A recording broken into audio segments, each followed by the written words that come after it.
So with that, I'm going to bring Jeff back on, because one of the things that is getting into the news now is adjustable rate loans, or mortgages, ARM loans as we call them. They've been in the news lately, and not for the best of reasons. So Jeff and I are going to talk about that now. Hey, Art. Hi, Jeff.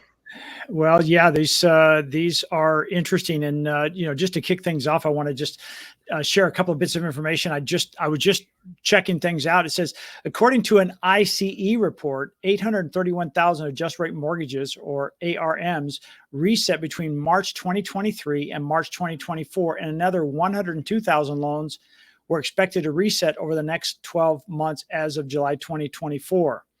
Now, this is what I thought was interesting. Among the few, and they did this with a point survey, respondents they completed in January 2024, who said they plan to exit their ARMs, 39% plan to refinance into a fixed rate mortgage at the end of their ARMs fixed rate periods.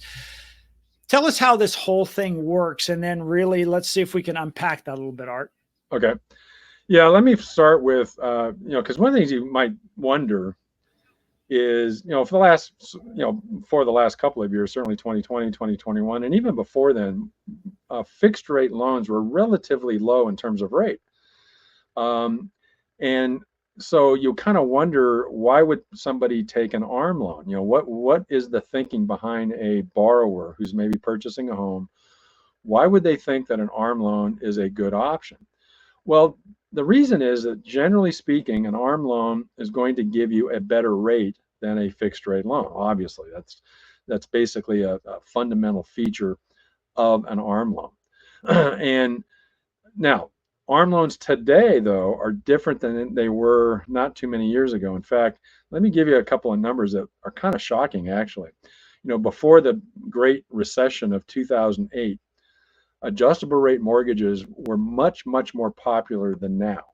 In fact, before 2008, the number of active ARM loans in the US was nearly 14 million.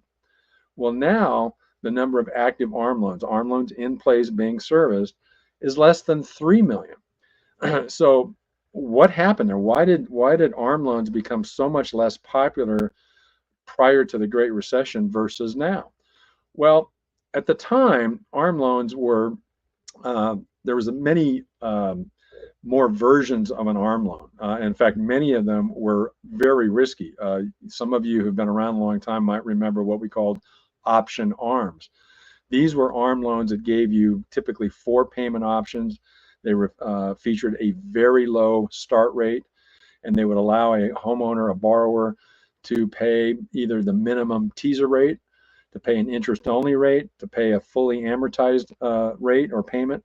And unfortunately, in a lot of cases, the borrowers chose that teaser rate or the interest-only, and in fact, most cases, the teaser rate. And what that did is it created negative amortization. What does that mean? It meant that interest wasn't being covered by the payment. It was adding to the balance, and the balance was growing.